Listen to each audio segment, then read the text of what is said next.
जय श्री महाकाल। जय माँ शमशान काली। जय माँ भद्रकाली। कैसे हैं आप लोग? आशा विश्वास करते हैं माता रानी की कृपा से अच्छे होंगे और बाबा काल भैरव की कृपा आप लोग को सदा बनी रहे, बस यही मेरी माता रानी से दुआ होती है। चलिए, आज मैं आप लोग को प्रचंड मंत्र लेकर आया हूँ और इसकी सिद्धि विधान बहुत ही प्रचंड है। ठीक है, जो भूत प्रेतों को पकड़कर काला जादू करवाने का मंत्र है। और समझ लीजिए कि आप इस मंत्र से बहुत सारे कार्य करवा सकते हैं, प्रेतों को मार सकते हैं।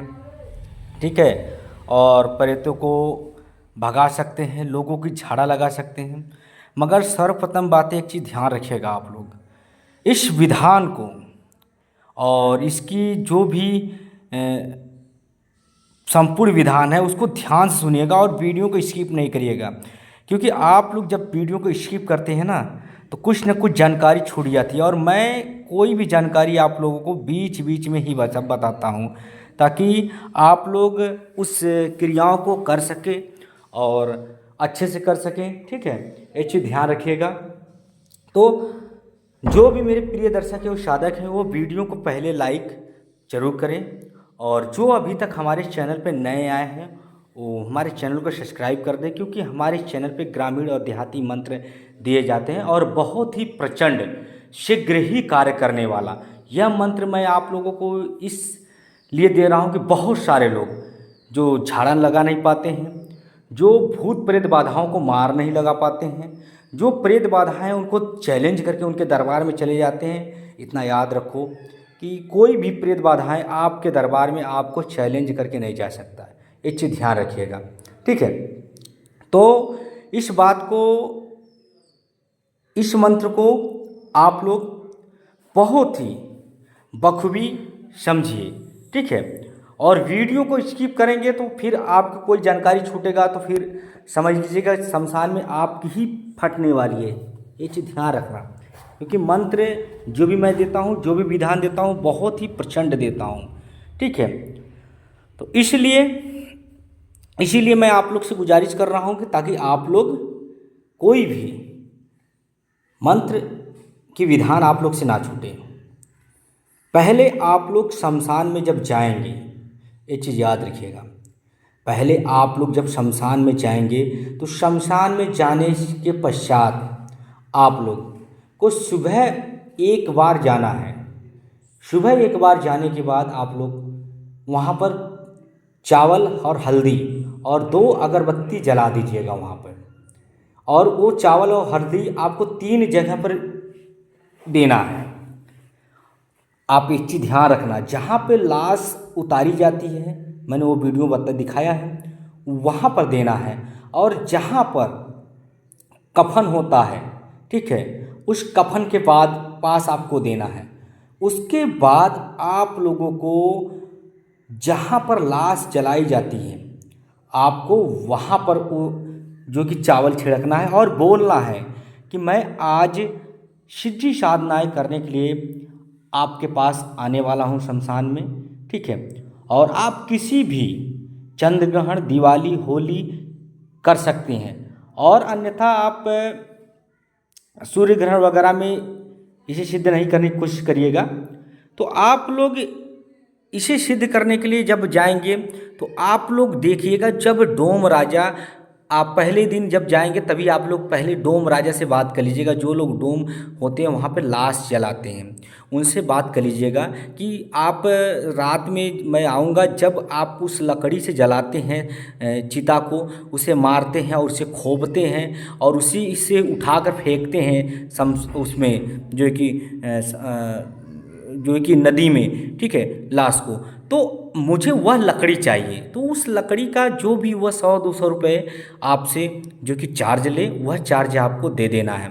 ठीक है, इतना याद रखना, उसका कर नहीं रखना है उस डोम राजा का, और उससे बहुत ज़्यादा भी नहीं देना है उसे, क्योंकि डोम कभी भी बहुत ज़्यादा ही पैसे मांगते हैं। तो आप लोगों को उतना ही देना है जितना कि आवश्यकता है उसकी। उसके बाद आप लोग जो कि उससे जब बात कर लीजिएगा, तो बात करने के बाद जब शाम में आप लोग जाइएगा तो ध्यान रखिएगा आपको क्या लेकर जाना है। ठीक है, आपको एक शराब का बोतल लेकर जाना है, एक शराब का बोतल लेकर जाना है, और थोड़ी सी कलेजी, और एक बॉटल पानी जो बड़ी बॉटल में हो, जो 2 लीटर का 2.5 लीटर का बॉटल होता है उसमें पानी हो, उस वो लेकर जाना है। शराब और जो कलेजी होगा, जहाँ पर शमशान का स्थान होगा आपको शराब और कलेजी वहीं पे चढ़ा देना है। इतना याद रखना, वो शमशान के ही नाम से चढ़ा देना है। ठीक है, वह शमशान के नाम से ही चढ़ा देना है। उसके बाद आपको मैं बता दूं कि किसी मतलब एक तरफ चले जाना है जहाँ पर लोग जो है कि ना आते हों।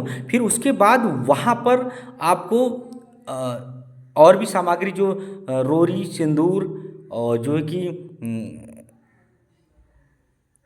धूप, अगरबत्ती, ठीक है, और एक दीपक लगा लेना है, ध्यान रखिएगा। उसके बाद आप जाइएगा उस बांस को, जिस बांस को आप मांगेंगे उससे, उसे लेने के बाद जो जिस तरफ जलता हुआ बांस होगा वो अपने सामने रख कर देना है, और जिस तरफ बांस पकड़ने वाला होता है उसे अपनी तरफ रख लेना है, और उसी के ऊपर आपको अपना आसन बिछाना है। चीज़ ध्यान रखना, उसी के ऊपर आपको अपना आसन बिछाना है। ठीक है, और आसन बिछाने के बाद संपूर्ण विधान ध्यान सुनिएगा।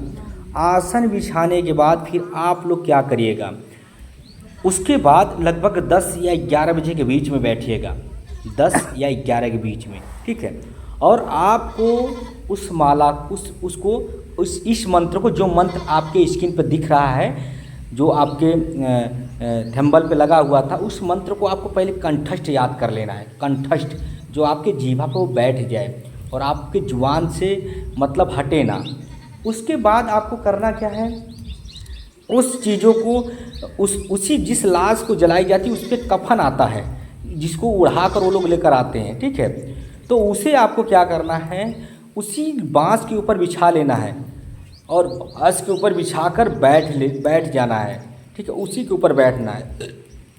अगरबत्ती, धूप वगैरह जला लीजिए, और जो पानी होगा वह पानी अपने पास ही रखना है। ये चीज़ ध्यान रखना, क्योंकि उसी पानी से ही मंत्र चलने वाले हैं आपके, और उसी पानी से ही मंत्र आपकी सिद्धि होंगे।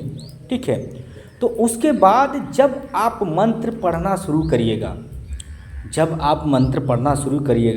उस पानी को थोड़ा सा हाथ में लेकर, पहले मंत्र पढ़िएगा, फिर उस पानी को थोड़ा सा हाथ में लेकर जिस तरफ बांस जल रहा होगा उस तरफ आपको फेंकना है।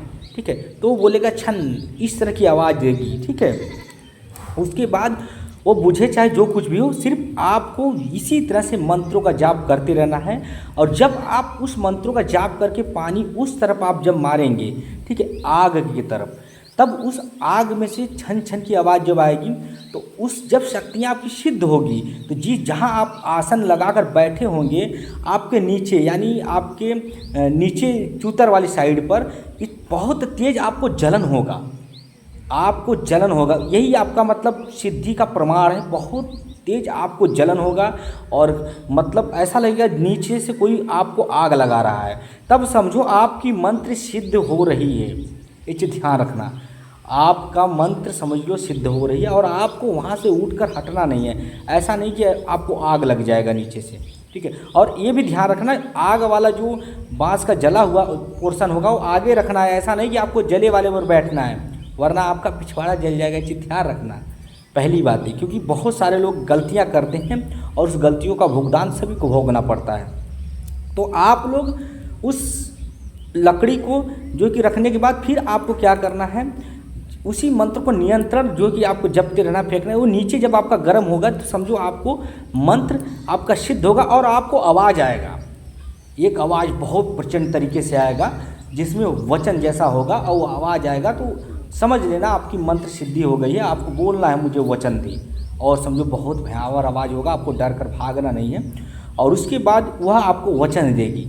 ठीक है, वह आपको वचन देगा, और वचन देने के बाद जब आप किसी भी भूत प्रेत बाधाएं, किसी भी रोगी व्यक्ति को ठीक करने के लिए इस्तेमाल करेंगे, ठीक है, तो इतना याद रखिएगा कि पल भर में जिस प्रेत को मारेंगे ना उसका पूरा शरीर जलने लगेगा, इतना तेज जलेगा ना, वो आपको बोलेगा गुरु मुझे छोड़ दो, मुझे अब मत मारो।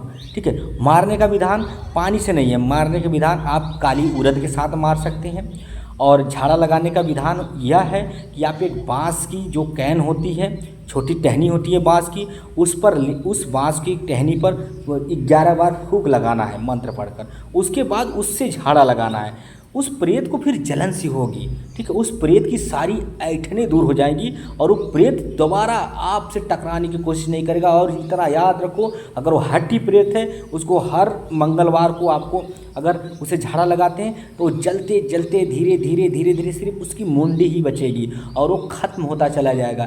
तब जाकर उसको ज्ञात होगा कि मुझे कोई देवता ऐसा है जो जला रहा है और मैं खत्म होता जा रहा हूँ और मैं एक दिन भस्म हो जाऊँगा। तो इससे अच्छा है मैं इस शरीर को छोड़ देता हूँ, त्याग देता हूँ और इस गुरु की बातें मान लेता हूँ और आपके सामने वो नतमस्तक होकर और वो चला जाएगा। ठीक है, तो जय श्री महाकाल, जय माँ शमशान काली, जय माँ भद्रकाली। आप लोग इसे विस्तार से याद करिएगा और ध्यान से करिएगा ताकि आप लोगों को इसका भोगदंड ना भोगना पड़े, क्योंकि शक्तियाँ बहुत ही खतरनाक और भयावह होती हैं।